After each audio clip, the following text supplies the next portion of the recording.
পশ্চিমবঙ্গের মুখ্যমন্ত্রী মমতা ব্যানার্জি আবারও তার জনপ্রিয় স্লোগান খেলা হবে উল্লেখ করেছেন। জানিয়ে দিয়েছেন যে 2026 সালে নির্বাচনী লড়াই আরও তীব্র হবে, খেলা আবার হবে।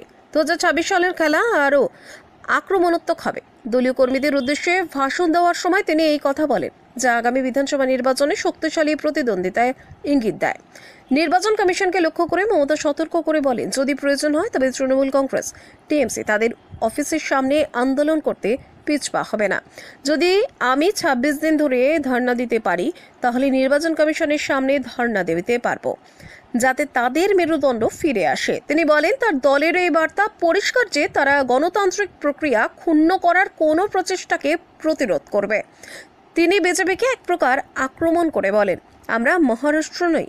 টিএমসি তা প্রধান তার দলের মধ্যে আইপিএসসি পলিটিক্যাল কনসালটেন্সি ফার্ম নিয়ে বাড়তে থাকা উদ্বেগের বিষয়েও কথা বলেন, যা একসময় কৌশলী প্রশান্ত কিশোরের সাথে যুক্ত ছিল। তিনি পরিষ্কারভাবে জানান যে কিশোর আর আইপিএসি এর সাথে যুক্ত নেই এবং অন্য একটি রাজনৈতিক উদ্যোগে চলে গেছেন। এটা পিকে এর, আইপিএসি নয়।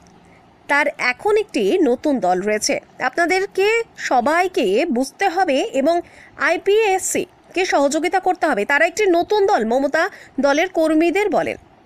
তিনি দলীয় নির্বাচনী কৌশলে কনসালটেন্সির ভূমিকা নিয়ে সপক্ষে বক্তব্য রাখেন। উল্লেখ করেন যে বিজেপির একাধিক সংস্থা রয়েছে, তৃণমূলেও একটি সংস্থা থাকা উচিত।